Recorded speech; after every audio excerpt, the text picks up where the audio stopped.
بسم اللہ الرحمن الرحیم الحمد للہ رب العالمین والصلاة والسلام علی سیدنا و شفیعنا ابی القاسم محمد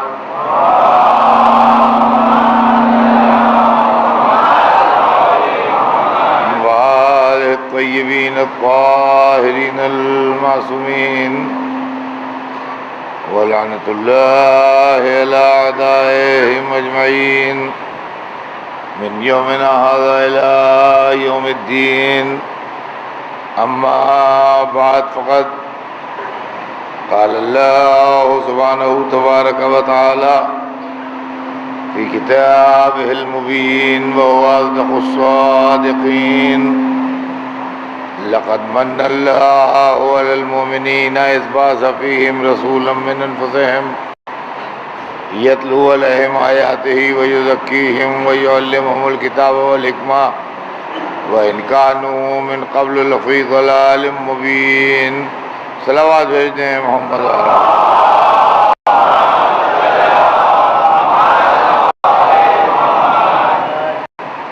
خداوند عالم قرآن مجید میں ارشاد فرما رہا ہے کہ اللہ نے مومنین پر یہ احسان کیا ہے کہ انہی میں سے ایک کو رسول مبعوث کیا ہے جو ان کے نفسوں میں ہے، یعنی ان سے بہت زیادہ قریب ہے، ان سے بہت زیادہ کلوز ہے. عزیزان محترم، میں نے آیت کا ترجمہ آپ کے سامنے کیا. سلسلہ بیان آپ کے ذہن میں ہے. ہمارے آپ کے درمیان گفتگو یہ ہے کہ اللہ کی طرف سے رسول جو مشن لے کے آئے کہ یتلو علیہم آیاتہ ویزکیہم ویعلمہم الکتاب والحکمہ، آیات الہی کی تلاوت کریں گے، لوگوں کے نفسوں کو برائیوں سے پاک کریں گے اور ان کو کتاب اور حکمت کی تعلیم دیں گے. اس مشن کو سوائے اماموں کی اور کسی نے آگے نہیں بڑھایا، اس لیے کہ رسول کے بعد دو راستے ہو گئے. ایک راستے والے حکومت کی طرف چلے گئے اور ان کو تعلیم سے، مذہب سے، اسلام سے اور تبلیغ سے کوئی دلچسپی نہیں رہی. آپ تاریخ پڑھیں تو آپ کو اندازہ ہوگا کہ جب رسول دنیا سے رخصت ہوئے تو عرب پوری طرح آرگنائز ہو چکے تھے، اسلام کو قبول کر چکے تھے، ان کو لڑائی کا تجربہ بھی اچھا خاصا ہو چکا تھا. ادھر رسول دنیا سے سدھارے اور ادھر مسلمان تلواریں باندھ کے مدینے سے جہاد کے نام پر نکل گئے اور لوگوں کو یہ سمجھایا گیا کہ اسلام کی تبلیغ ہو رہی ہے. اسلام کی تبلیغ نہیں ہو رہی تھی، وہ حکومت پھیلائی جا رہی تھی. مسئلے کو سمجھیے آپ. اسلام کی تبلیغ اس صورت میں ہوتی جب علماء جاتے، اسکالر جاتے، دانشور جاتے، پڑھے لکھے لوگ جا کے لوگوں کو فلسفہ اسلام سمجھاتے، جب اسلام کی تبلیغ ہوتی. تلواریں لے لے کے جو لوگ نکلے اس سے اسلام کی تبلیغ نہیں ہوئی. مسلمان تو بنے، اسلام تو پھیلا، مگر وہ سا اسلام پھیلا جو مائنس اہل بیت تھا.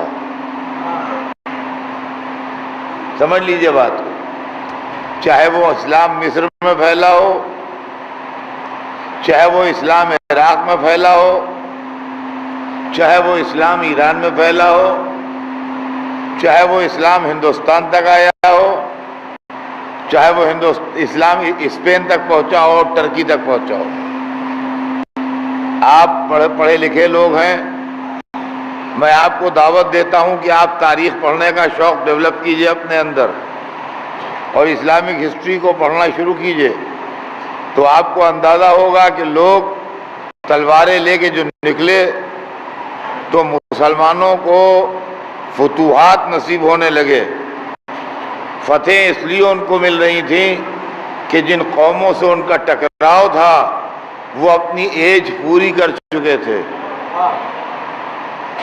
ہر چیز کو غور سے سمجھیے کہ کیا ہے، ایک مدت تک ایک کلچر اور ایک تہذیب زندہ رہتی ہے، اس کے بعد اس کے اندر ڈاؤن فال شروع ہو جاتا ہے، اس کے اندر زوال پیدا ہو جاتا ہے۔ چاہے وہ یونانی تہذیب ہو، چاہے وہ ایرانی تہذیب ہو، اور چاہے وہ ہندوستانی کلچر ہو۔ جس وقت اسلام کا سورج مکے میں چمکا اس وقت یہ تمام تہذیبیں اور یہ تمام کلچر جو تھے یہ اپنے ڈاؤن فال کی طرف جا رہے تھے اور زوال کی طرف جا رہے تھے۔ ڈاؤن فال اور زوال تہذیبوں کا کیوں ہوتا ہے، اس کا بھی ریزن ہے۔ جو آدمی محنت کرتا ہے، اس کو آپ زندگی میں بھی دیکھ سکتے ہیں، چھوٹے پیمانے پر گھروں میں دیکھ سکتے ہیں۔ ایک آدمی غریبی کے ماحول سے اٹھتا ہے، محنت کرتا ہے، پسینہ بہاتا ہے، کاروبار کرتا ہے، دھندا بہت بڑا بنا لیتا ہے، بہت بڑا کاروبار قائم کر لیتا ہے۔ لیکن اس کے لڑکے جو پیدا ہوتے ہیں وہ مالدار کے گھر میں پیدا ہوتے ہیں، وہ غریب کے گھر میں پیدا ہوا تھا، لہذا اپنی غریبی دور کرنے کے لیے اسٹرگل کر رہا تھا۔ اس کا لڑکا جو ہے وہ سیٹھ کے گھر میں پیدا ہوا۔ سیٹھ کے گھر میں پیدا ہونے والا لڑکا اور طرح پلتا ہے، غریب کے گھر میں پیدا ہونے والا لڑکا اور طرح پلتا ہے۔ غریب کے گھر میں جو پیدا ہوا تھا وہ دھوپ میں، پانی برستے میں، پریشانی میں، پیدل سواری پر، تکلیف میں، آرام میں، ہر طرح زندگی گزارتا ہے۔ سیٹھ کے گھر میں پیدا ہونے والا بچہ کار ڈھونڈتا ہے کہ گاڑی ملے تو ہم جائیں، ورنہ ہم جا کیسے سکتے ہیں۔ اس وقت اس کی سمجھ میں بس یا لوکل ٹرین نہیں آتی ہے، اس لیے کہ وہ اس کا عادی نہیں ہوتا ہے۔ نتیجہ یہ ہوتا ہے کہ دوسری تیسری جنریشن جو ہے وہ عیش پرست ہو جاتی ہے۔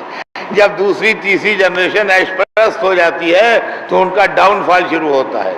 جس طریقے سے گھروں کے اندر ایسا ہوتا ہے ایسے ہی ملکوں کے اندر ایسا ہوتا ہے۔ گھروں کے اندر ایک دو جنریشن میں ہوتا ہے، ملکوں کے اندر 200-400 برس کے اندر ہوتا ہے۔ اور ہمارا آپ نے ہندوستان میں، آپ پڑھیے ہسٹری، بالکل سامنے کی ہیں چیزیں، آپ کو سب سمجھ میں آ جائے گا۔ ہندوستان میں جب مغل آئے، جنہوں نے مغل امپائر قائم کیا یہاں، تو کہتے ہیں بابر 3 دن گھوڑے کی پیٹھ سے نہیں اترا، تلوار چلاتا رہا۔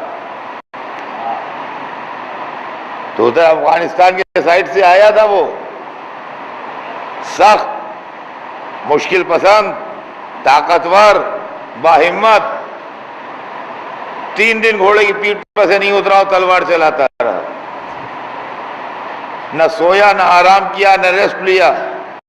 جب 3 دن گھوڑے کی پیٹھ پر سے نہیں اترا اور تلوار چلاتا رہا تو اس نے ایک ڈائنیسٹی کی بنیاد ڈالی ہے، خاندان کی بنیاد ڈالی۔ لیکن تھوڑے دنوں کے بعد، 400 برس کے بعد، 300 برس کے بعد، اسی بابر کے خاندان والے مخمل کے فرش پہ چلنے میں ان کے پاؤں چھلنے لگے اور انگریز ان کو پکڑ لے گئے، ان کے تلوار نہیں نکلی ان کی۔ تو عزیزان گرامی، جو لوگ کہتے ہیں عروج اسلام، عروج اسلام، عروج اسلام، یہ دھوکہ دیتے ہیں۔ یہ عروج اسلام نہیں تھا۔ ہاں، عربوں نے اپنے کو آرگنائز کر کے، ان کو کئی اور فیکٹر کام کر رہے تھے، لفظ جہاد بھی کام کر رہا تھا اور جنت کا مژدہ بھی کام کر رہا تھا۔ یہ سب چیزیں ان کو اٹریکٹ کر رہی تھیں۔ انہوں نے مقابلہ کیا تو قرب و جوار کے ملک فتح کیے۔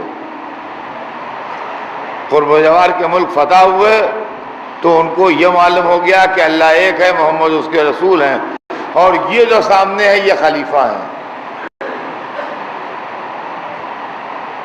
اب وہ کیسے ہیں، کیا ہیں، کردار کیا ہے، یہ سب ان کو کچھ نہیں معلوم۔ آل رسول کون ہے، علی کون ہے، فاطمہ کون ہے، حسن حسین کون ہے، یہ ان کو نہیں معلوم۔ اس لیے کہ جن لوگوں نے حکومت پھیلائی ان کی پالیسی کے خلاف تھا کہ وہ آل رسول کو انٹروڈیوس کریں وہاں کے اوپر۔ اس لیے کہ اگر آل رسول اصل ہیں تو پھر تم کون ہو؟ اگر اصل آل رسول ہیں تو پھر تم کون ہو؟ لہذا انہوں نے ان کے ناموں کو چھپایا اور ان کے ناموں پر پردہ ڈالا اور ان کی شخصیت کو سامنے نہیں آنے دیا۔ عزیزان گرامی، آج کی دنیا میں جبکہ ٹی وی ہے، جبکہ ریڈیو ہے، جبکہ ہر آدمی نیوز پیپر پڑھتا ہے، لاکھوں باتیں عام پبلک کو نہیں معلوم ہوتی، تو آج سے 1400 برس پہلے جب دنیا بالکل اندھیری تھی، کون سا ذریعہ تھا پروپیگنڈے کا اور کون سا میڈیا تھا؟ نتیجہ یہ ہوا کہ ان کا اقتدار بن گیا اور اسلام کے سلسلے میں انہوں نے دولت حاصل کرنا شروع کی۔ صرف مدینے میں پیسے آ رہے تھے، چاروں طرف سے مال غنیمت آ رہا تھا۔ جن لوگوں نے کبھی سونا چاندی دیکھا نہیں تھا ان کے گھر سونے چاندی سے پڑے تھے۔ یہ مدینے مکے کے رہنے والے واقف نہیں تھے سونا چاندی کیا چیز ہوتی ہے، غریبی کے زمانے سے گزر رہے تھے، یہ قیمتی چیزوں سے باخبر نہیں تھے۔ تاریخ میں لکھا ہے کہ جب ایران کے بادشاہ کے محل میں لوٹ ہوئی ہے تو ایک عرب کو 2 سونے کے پیالے ملے، وہ لے آیا۔ رات کو وہ کیمپ میں اپنے لیٹا رو رہا تھا اور کہہ رہا تھا کہ مجھے 2 زرد پیالے ملے ہیں۔ سونا زرد ہوتا ہے نا، تو رو رہا تھا کہ مجھے 2 زرد پیالے ملے ہیں۔ کیا کوئی اللہ کا بندہ ایسا ہے کہ چاندی کا ایک چمکتا ہوا پیالہ دے کے مجھ سے یہ 2 زرد پیالے لے لے؟ تو آپ سمجھ لیجئے ایسے بندے اللہ کی ہر جگہ ہوتے ہیں، کوئی جگہ خالی تو ہے نہیں ایسے بندوں سے۔ کوئی نکل آیا ایسا بندہ، اس نے ایک چاندی کا پیالہ اس کو تھما دیا اور 2 سونے کے پیالے اس سے لے لیے۔ اس نے 2 سونے کے پیالے بھی دیے اس کو اور دعائیں بھی دی اس کو۔ خالی سونے کے پیالے ہی نہیں دیے دونوں، بلکہ اس کو دعائیں بھی دیں کہ تم نے مجھے چاندی کا ایک پیالہ دے دیا، اللہ تمہیں سلامت رکھے، خوش رکھے۔ تو عزیزان گرامی، دنیا میں یہ ہوتا ہے۔ تو اسلام جو آج تک مصیبت میں پھنسا ہے، یہ وہ دین تھا کہ اگر یہ آل محمد کے ذریعے پھیلتا تو 100 برس کے اندر اندر نہ صرف یہ کہ پوری دنیا مسلمان ہو جاتی، بلکہ قومیت، وطنیت کے سارے تصور دب کے انسانیت اور للہیت کا تصور ابھرتا اور ساری دنیا ایک ملت بن کے اور ایک قوم بن کے دائرہ اسلام میں داخل ہوتی۔ لیکن انہوں نے ایک چاندی کا پیالہ لے لیا، 2 سونے کے پیالے دے دیے۔ یہ ہے معاملہ میاں، یہ نہیں سمجھ پائے کہ کیا ہے۔ یہ 2 سونے کے پیالے دے کے ایک چاندی کا پیالہ لے کے خوش ہو کے چلے آئے۔ نتیجہ یہ ہوا کہ جب تک مسلمانوں کے اندر محنت کشی رہی، وہ 300-400 برس رہتی ہے، وہ 300-400 برس رہتی ہے، اس وقت تک وہ فتح حاصل کرتے گئے اور جہاں سے وہ عیش و عشرت کی عادی ہو گئے اور جہاں سے وہ محلوں میں رہنے کی زندگی کے عادی ہو گئے، وہاں سے ان کا ڈاؤن فال شروع ہوا۔ تو یورپ ان کے قبضے سے گیا، اسپین ان کے قبضے سے گیا، پھر ہلاکو کا طوفان آیا اور بغداد کی اینٹ سے اینٹ بج گئی اور مسلم شہروں میں مسلمانوں کے خون کے دریا بہے۔ تاریخ پڑھیے، آپ کو سب کچھ معلوم ہو جائے گا۔ یہ سب کچھ جو ہوا یہ کس لیے ہوا؟ اگر دین خدا تھا تو مسلمان پٹے کیوں؟ اگر دین خدا تھا تو ہارے کیوں؟ کل تک دین خدا تھا، آج دین بندہ ہو گیا، یہ کون سا تماشا ہوا؟ عزیزان گرامی، اس پورے اندھیرے ماحول میں آل رسول کا ایک کیریکٹر رہا ہے۔ میں یہ چاہتا ہوں کہ میرے بچے اور میرے نوجوان اس مسئلے کو سمجھ لیں کہ آل رسول کا کیا رول رہا ہے،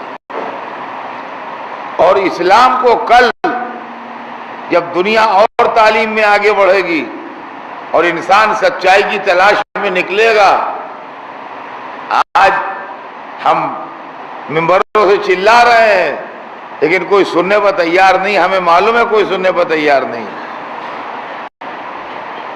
ہم روز اپیل کرتے ہیں کہ غور کرو، سنو، لیکن پلٹ کے کوئی جواب دینے والا نہیں ہے۔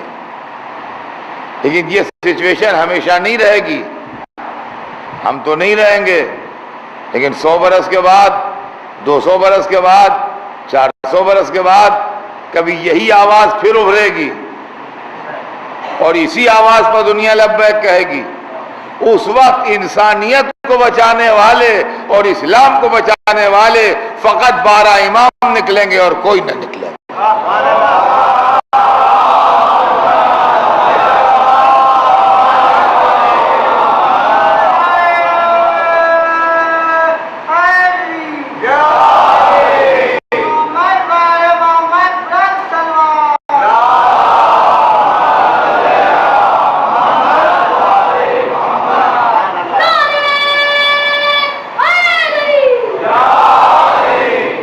میں نے تاریخ کو آگے کھول کے پڑھا ہے اور میں اس بات کی پوری انالیسس کر چکا ہوں کہ ہمارے 12 اماموں میں پہلے 3 امام جو ہیں، یعنی پہلے امام، دوسرے امام، تیسرے امام، ان تینوں نے اپنی زندگی میں ہم کو عقائد کا درس دیا ہے۔ اعمال بھی بتائے ہیں، ایسی بات نہیں کہ اعمال نہیں بتائے ہیں، لیکن ان کے جو استدلال ہیں اور جن کی بنیادیں جو ہیں وہ ہمارے عقائد کی بنیادیں مولا علی نے مضبوط کی ہیں، امام حسن نے مضبوط کی ہیں، امام حسین نے مضبوط کی ہیں۔ یہ 3 امام جو ہمارے گزرے، ان کی زندگی میں جو معرکے ہوئے، ان کی زندگی میں جو مقابلے ہوئے، مولا علی پر جو حالات رسول اللہ کے بعد گزرے اور جن حالات سے مولا علی نے مقابلہ کیا، پھر امام حسن پر جو حالات گزرے مولا علی کی شہادت کے بعد، پھر امام حسین پر جو حالات گزرے، یہاں تک کہ واقعہ کربلا ہوا۔ یہ تمام واقعات اگر آپ غور کریں گے تو آپ کو آپ کے عقائد مضبوط ملیں گے،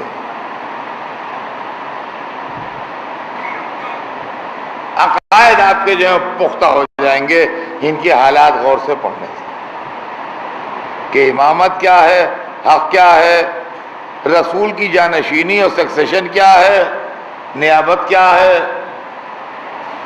یہ ساری چیزیں جو ہیں یہ آپ کو ان کے کیریکٹر کو پڑھنے سے اور ان کے واقعات کو پڑھنے سے آپ کو ملیں۔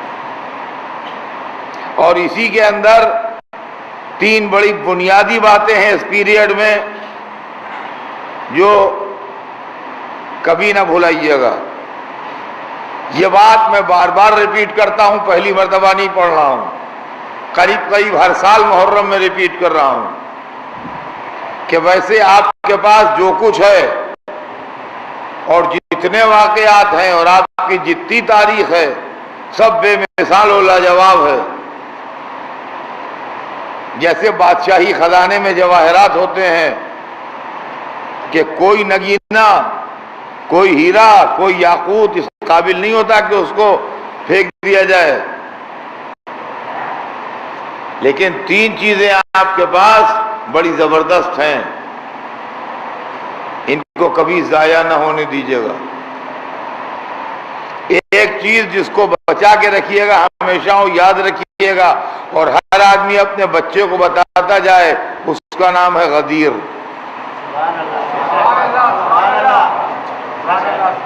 غدیر اگر آپ بھول گئے تو الگ سے آپ کے وجود کا کوئی جواز ہی نہیں ہے۔ پھر الگ سے آپ کو کیا ہونے ہونے کا کوئی سوال ہی نہیں، بھیڑ میں شامل ہو جائیے۔ آپ کو بھیڑ سے الگ جو چیز کرتی ہے وہ غدیر ہے، سمجھے؟ تو ایک چیز جو سب سے امپارٹنٹ ہے آپ کے پاس وہ غدیر ہے، جو آپ کو الگ لائن پر چلنے کا جواز فراہم کرتی ہے کہ آپ جو لائن پہ جا رہے ہیں یہ صحیح ہے۔ دوسرا واقعہ جو ہے وہ فدق ہے، اس کو کبھی نہ بھولیے گا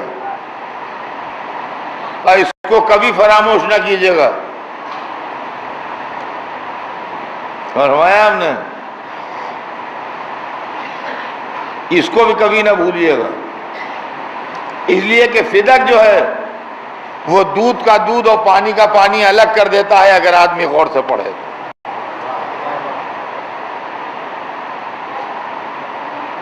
ایک طرف رسول کی بیٹی ہے، جس طرف رسول کی بیٹی ہے اسی طرف قرآن کی آیتیں بھی ہیں، اسی طرف رسول کی حدیثیں بھی ہیں، اسی طرح پنجتن پاک بھی ہیں، تو دودھ کا دودھ اور پانی کا پانی الگ ہو جاتا ہے فدق کے بعد۔ اور تیسری چیز جو جان چلی جائے مگر ضائع نہ ہو ہاتھ سے، وہ واقعہ کربلا ہے۔ واقعہ کربلا جو ہے یہ دوپہر کا چمکتا ہوا سورج ہے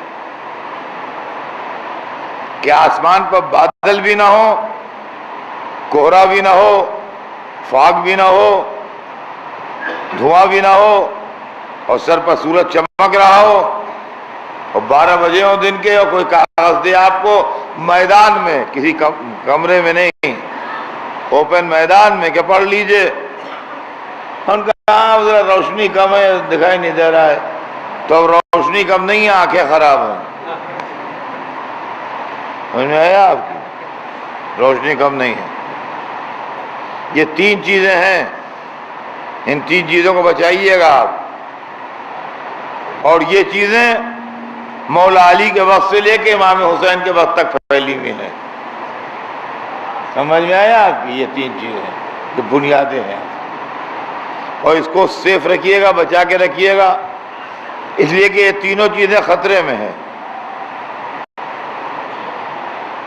غدیر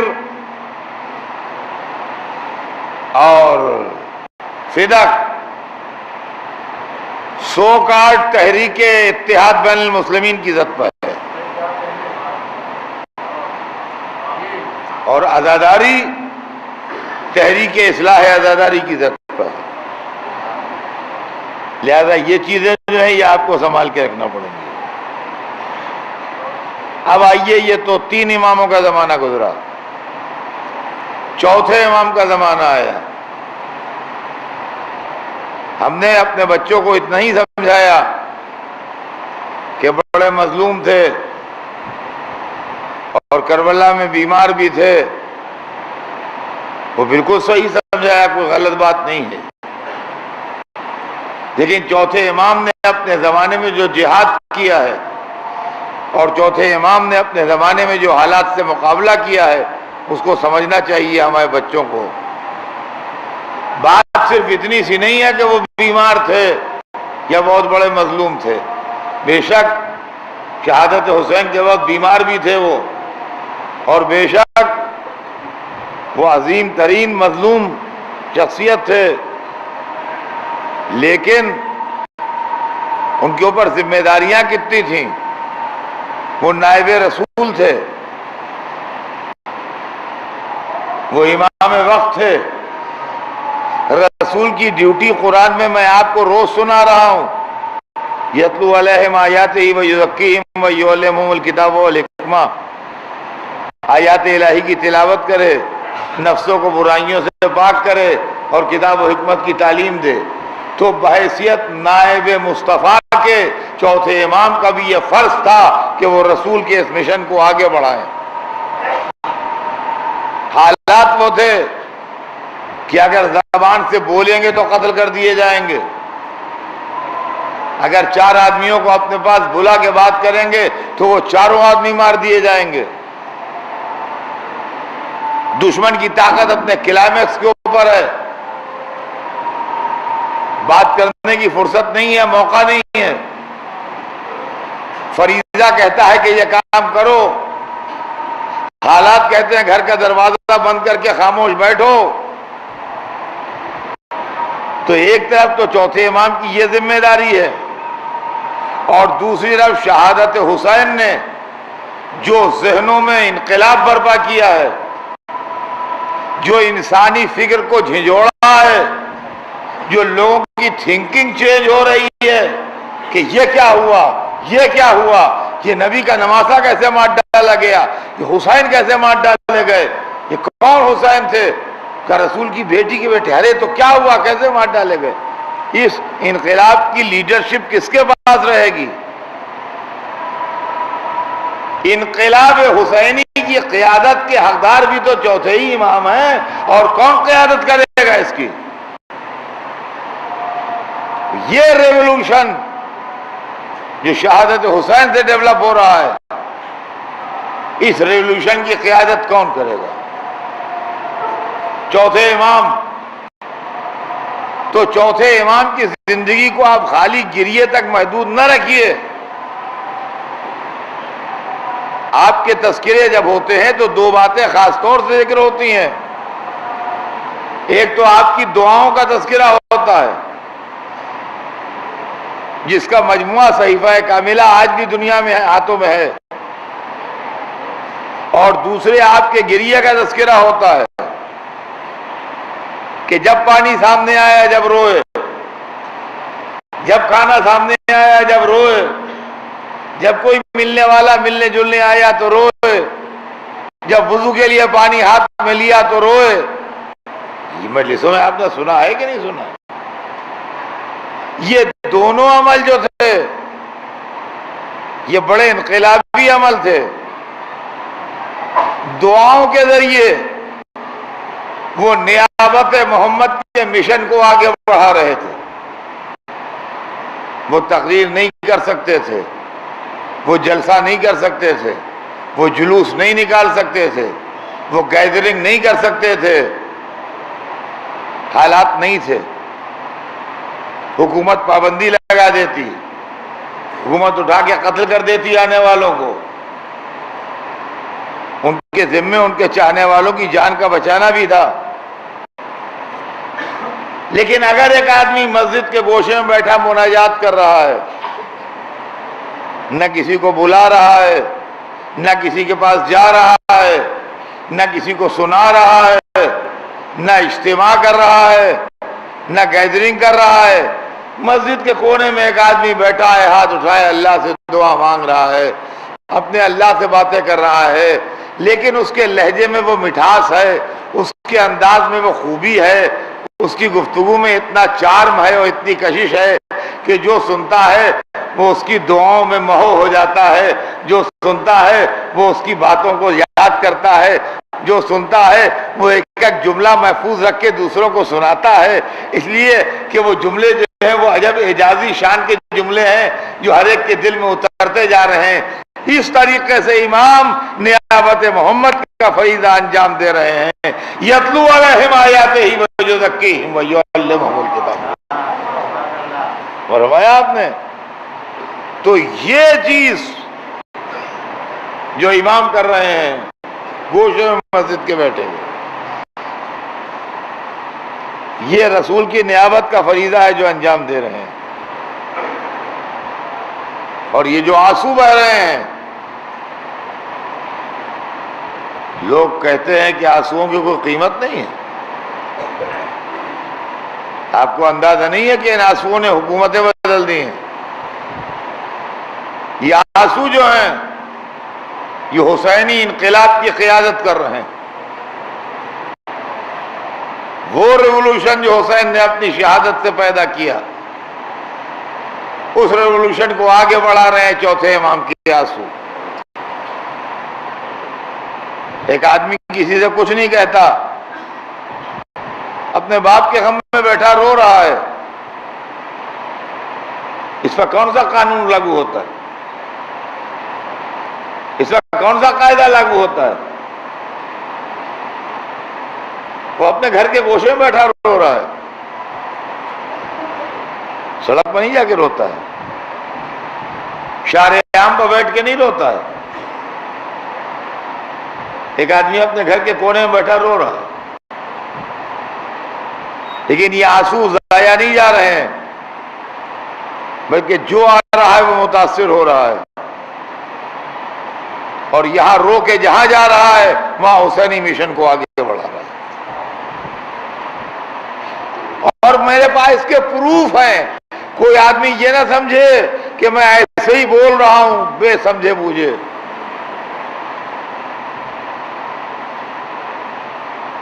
اس ایج میں زیبا نہیں ہے مجھ کو کہ میں بے تکی باتیں سناتا رہوں۔ شہادت حسین کے وقت امام کے ساتھ 72 نکلے، جس میں سے 18 ان کی فیملی کے تھے۔ تو ویسے اگر آپ عام پبلک میں دیکھیے تو 72 کی تعداد اور گھٹ جاتی ہے۔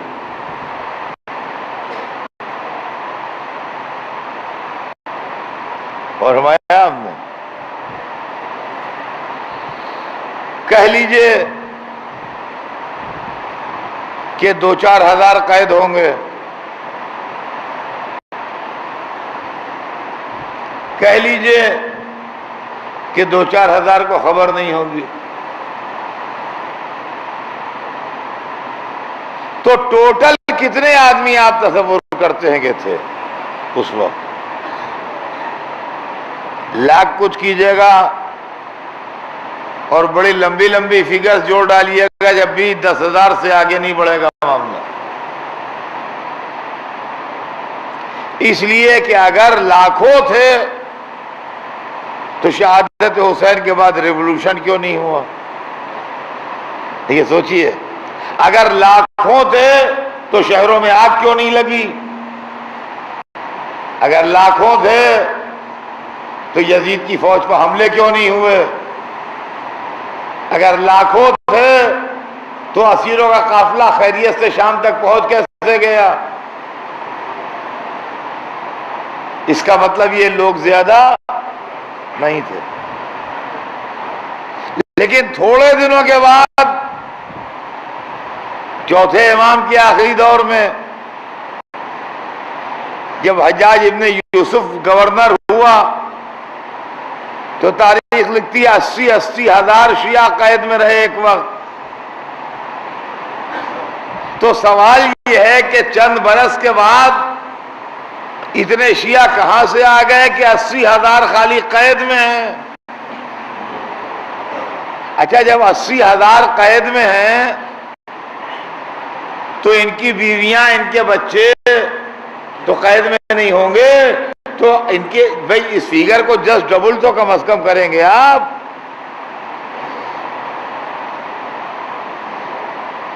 تو 80 ہزار اگر قید میں تھے تو 80 ہزار آزاد بھی تو ہوں گے،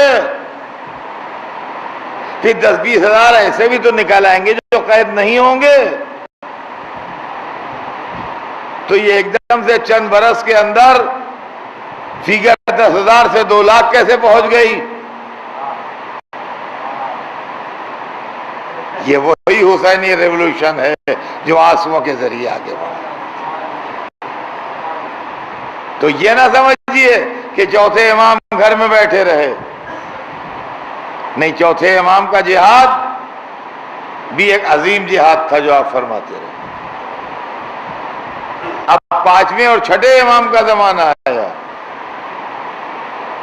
اور 5ویں اور 6ٹھے امام کی دین ہے آج جو آپ کے پاس اسکول آف جورسپروڈنس ہے، آج جو آپ کے پاس مکتب فقہ ہے، آج جو آپ کے پاس علماء ہیں، آج جو آپ پاس مسائل کی کتابیں ہیں، یہ 5ویں اور 6ٹھے امام کی دین۔ یہ تو ایک سازش کے تحت بات ہے کہ فقہ جعفری کہلاتی ہے، ورنہ ہماری فقہ کا نام فقہ جعفری نہیں ہونا چاہیے، یہ فقہ محمدی ہے۔ یہ فقہ جعفری تو اس لیے کہی گئی کہ برابر آ جائے معاملہ، یہ حنفی ہے، یہ مالکی ہے، یہ شافعی ہے، جعفری ہے. ہماری فقہ محمدی بھی ہے، فقہ علوی بھی ہے، فقہ حسنی بھی ہے، فقہ حسینی بھی ہے، فقہ سجادی بھی ہے، فقہ جعفری بھی ہے، فقہ باقری بھی ہے. ہماری فقہ جعفری کا مطلب یہ نہیں ہے کہ ہمارے کیا امام جعفر صادق سے پہلے بلینک تھا معاملہ. لیکن صحابہ، تابعین اور تابعین کا ایک پیریڈ گزرا ہے جو 100 برس سے کچھ زیادہ تھا. صحابہ وہ جنہوں نے رسول اللہ کو دیکھا، تابعین وہ جنہوں نے صحابہ کو دیکھا، تابعین وہ جنہوں نے تابعین کو دیکھا. ان کو اجتہاد کے درجے بانٹے گئے جیسا میں کل پڑھ چکا آپ کے سامنے. لیکن چھٹے امام تک آتے آتے یہ طبقہ ختم ہونے لگا. جب چھٹے امام تک آتے آتے یہ طبقہ ختم ہونے لگا تو امام نے نہ صرف ہم پہ احسان کیا بلکہ تمام عالم احسان پہ اسلام کیا، عالم اسلام پہ احسان کیا کہ ان کو کیسے کمپائل کیا جاتا ہے علم فقہ کو، اس کی تعلیم دی امام نے. پانچویں اور چھٹے امام نے امام ابو حنیفہ اور امام مالک کو سکھایا کہ فقہ کمپائلیشن کیسے ہوتا ہے، اور وہ ترکیب بتائی. بڑی حیرت کی باتیں ہیں اور بڑے تعجب کی باتیں ہیں کہ جو ہم سے سیکھ کے گئے وہ ہم ہی پہ آنکھیں دکھاتے ہیں.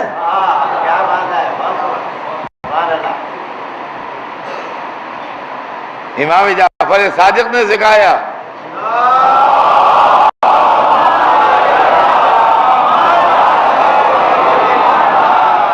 امام محمد باقر نے تعلیم دی،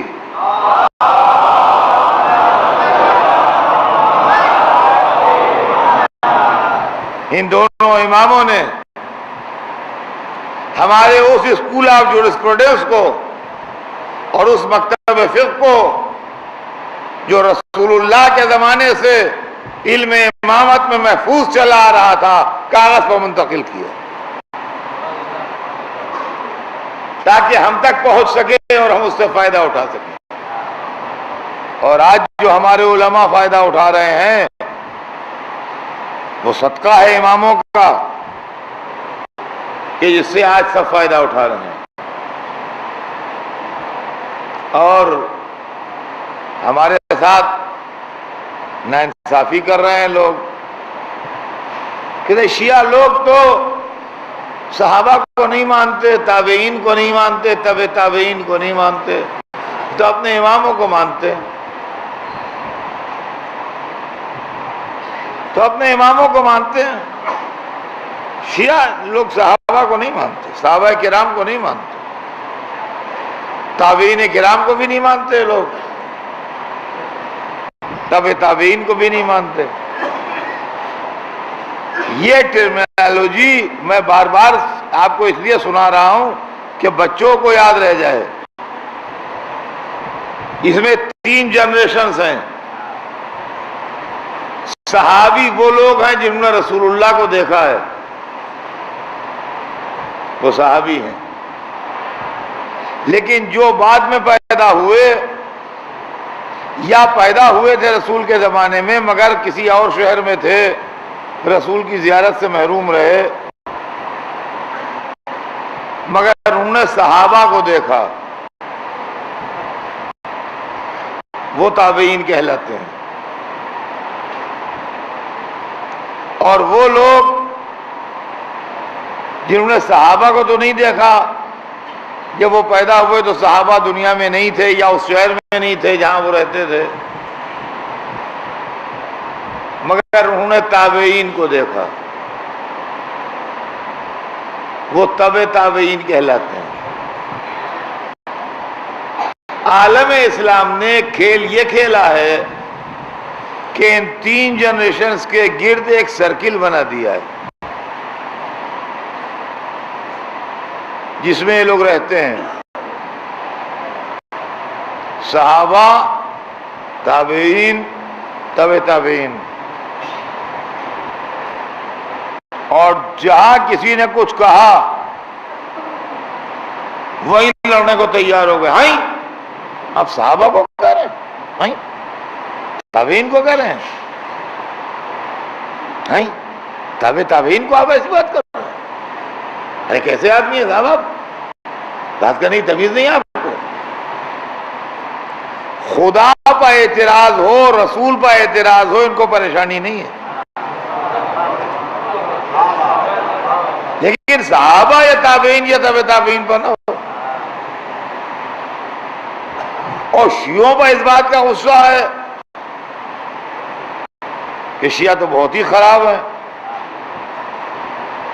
اس لیے کہ نہ صحابہ کو مانتے ہیں، نہ تابعین کو مانتے ہیں، نہ تبع تابعین کو مانتے ہیں. بس چلتے چلتے ایک جملہ سن لیجئے، پھر بات کل آگے بڑھے گی. اتفاق کی بات یہ ہے کہ ہمارے پاس جو اسلام ہے شیعوں کے پاس، وہ پورے کا پورا صحابہ کا دیا ہوا ہے، تابعین کا دیا ہوا ہے، تبع تابعین کا دیا ہوا ہے. یہ اتنا بڑا سفید جھوٹا الزام ہے کہ جیسے کوئی آدمی یہ کہہ دے کہ بمبئی میں خواجہ مسجد ہے ہی نہیں.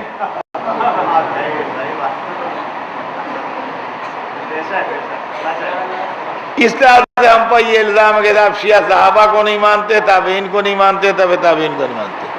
شیعوں کے پاس جو اسلام ہے وہ صحابہ کا دیا ہوا ہے، تابعین کا دیا ہوا ہے، اور تابع تابعین کا دیا ہوا ہے.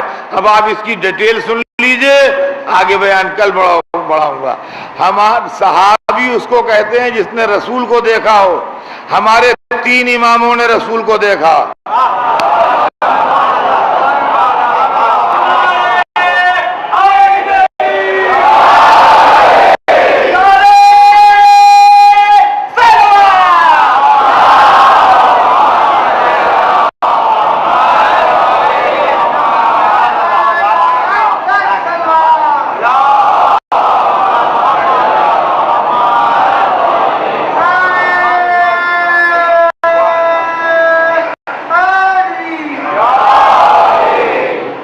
پہلے امام نے رسول کو دیکھا،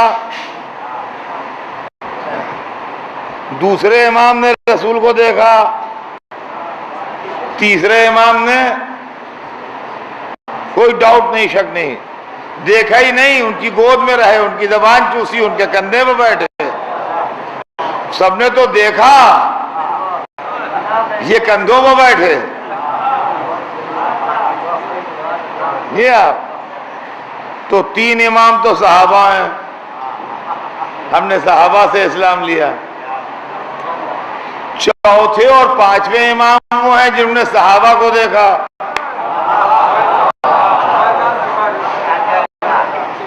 امام زین العابدین علیہ السلام نے اپنے دادا کو دیکھا،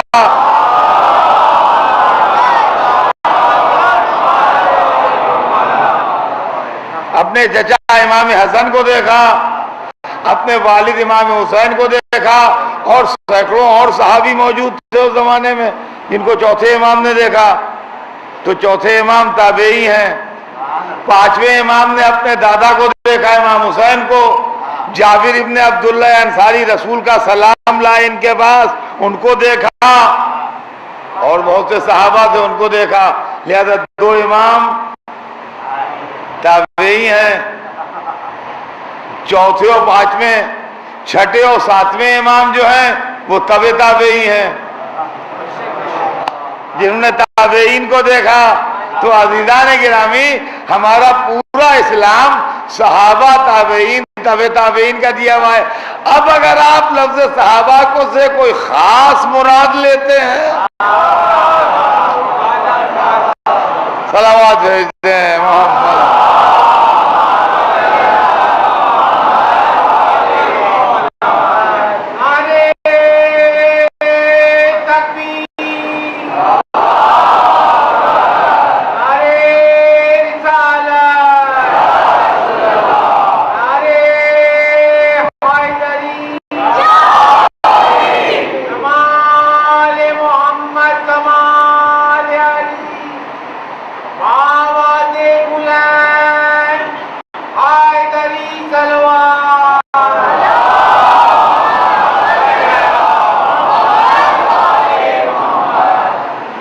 تو عزیزان گرامی،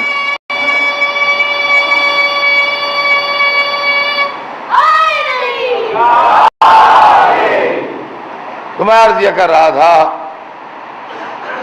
کہ ائمہ اطہار علیہ السلام نے اپنی زندگی میں جو خدمات انجام دیے، اس کی وجہ سے مذہب آج بھی زندہ ہے اور آئندہ کل بھی زندہ رہے گا. اور سب سے بڑا فیض جو اسلام کو پہنچ رہا ہے وہ کربلا سے. آج سب کچھ اپنی جگہ، مگر یہ اجتماع جو ہوتے ہیں، یہ لوگ جو آتے ہیں، یہ بہتے ہوئے آنسوؤں میں جو حسین کا ماتم ہوتا ہے، یہ اسلام کو ایک ایسی قوت ملتی ہے کہ یہ اسلام کل بھی زندہ تھا اور آج بھی زندہ ہے. اور عزیزان گرامی، یہی وجہ ہے کہ جب دین بچانے والا دن آیا، عاشور کا دن، تو ہر ایک چاہتا تھا کہ میرا نمائندہ کربلا میں ہو. ہر ایک کی تمنا تھی کہ اگر ہم نہیں ہیں تو ہمارا ریپرزنٹیٹیو، ہمارا نمائندہ کربلا میں ہو. چنانچہ کربلا میں پنجتن پاک کی نمائندگی مکمل تھی.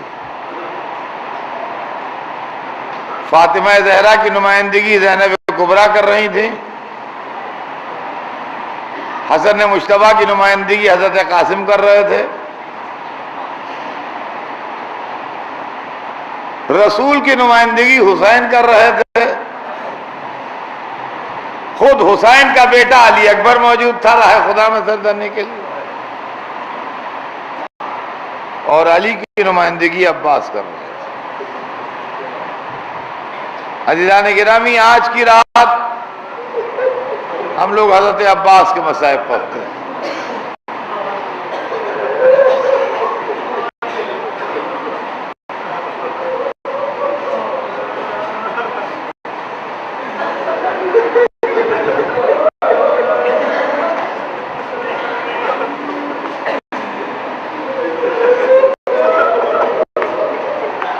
یا عباس، ہماری جانیں آپ پر نثار.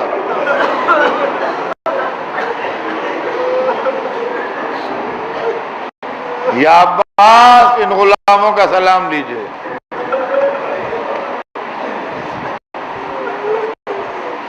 یا آپ کو رونے جمع ہوئے ہیں، آپ کا ماتم کرنے جمع ہوئے ہیں، آپ کی عزاداری کرنے جمع ہوئے ہیں، آپ کا گریہ و بکا کرنے جمع ہوئے. کربلا کے 72 شہید لاجواب تھے. کربلا کے 72 شہید بے مثال تھے، پوری دنیا میں ایسے ملیں گے نہیں. مگر عباس وہ تھے جن کو سب کی سرداری ملی.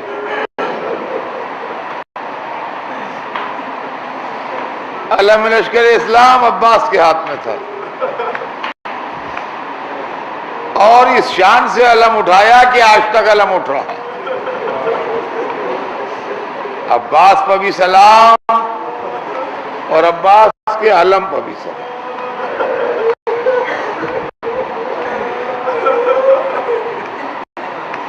میرے پاس وقت ہوتا تو میں آپ کو حضرت عباس کی شجاعت سناتا، لیکن ایک بات صرف عرض کر کے بات کو تمام کروں گا کہ عباس میں اور سارے شہیدوں میں فرق یہ ہے کہ ہر ایک کے دل کی حسرت نکل گئی.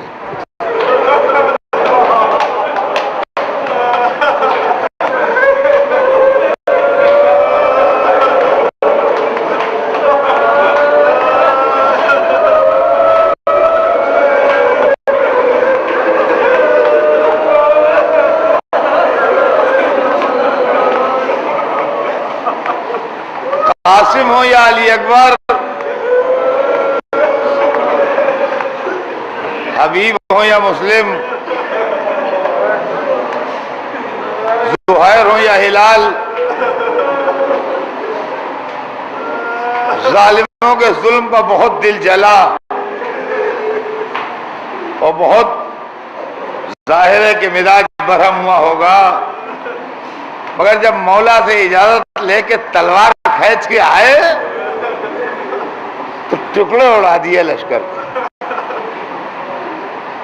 بوڑھے بوڑھے اس طرح لڑے کہ کیا جوان لڑیں گے، وہی ان کا جذبہ تھا جو لڑ رہا تھا میدان۔ عباس وہ شہید ہے جس کے دل کی حسرت نکلی تھی۔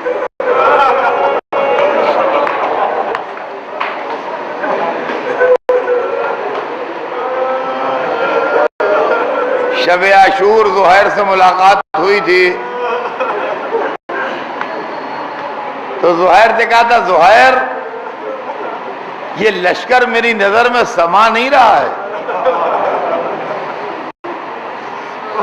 یعنی آپ یہ سمجھ لیجئے کربلا میں اتنا لشکر آ گیا تھا کہ نئے لشکر کی گنجائش تھی نہیں۔ تاریخ میں یہ ہے کہ کربلا کا پورا میدان بھر گیا تھا، اور اس کے بعد جو 9 تاریخ لشکر آیا ہے وہ سب کوفہ کربلا روڈ پر ٹھہرا تھا، کربلا کے اندر نہیں آ پایا تھا۔ تو عباس کی نظر میں پورا لشکر تھا، لیکن اس کے بعد کہہ رہے زہیر یہ لشکر میری نظر میں سما نہیں رہا، یہ کچھ ہے وہ نہیں، آقا سے اجازت دلوا دو بس۔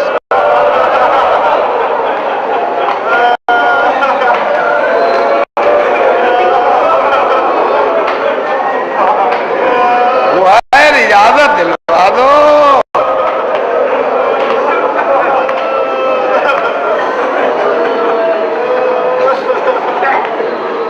سب کو اجازت ملی، عباس کو اجازت نہ ملی۔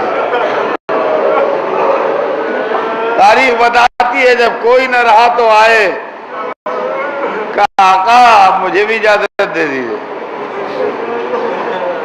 جب جملہ فرمایا آقا نے کہا بھیا تم تو میرے لشکر کے علمدار ہو۔ کہا آقا وہ لشکر کہا گیا جس کا علمدار تھا، اب علمدار کو جانے دیجئے۔ نہیں تم نہیں۔ تاریخ بتاتی ہے کہ یہ باتیں ہو رہی تھیں کہ عباس کی مشکل کشائی مشکل کشا کی پوتی نے کی۔ سکینہ 40-42 بچوں کو لیے ہوئے خیمے میں آئیں، ہاتھوں میں سوکھے ساغر، یا اماں لتاش یا اماں لتاش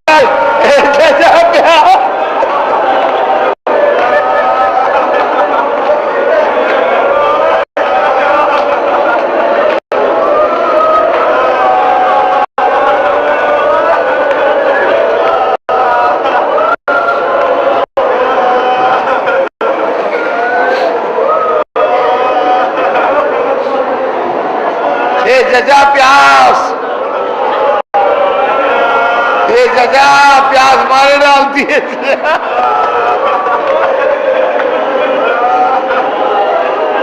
حسین نے بچوں کو دیکھا، عباس کو دیکھا،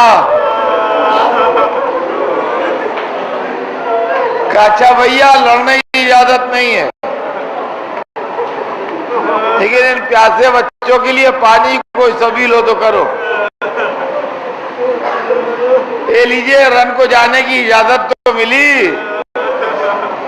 روایت بتاتی ہے کہ جیسے ہی اجازت ملی ننھی سکینہ دوڑ کے خیمے میں گئیں، ایک مشکیزہ لے کے آئیں،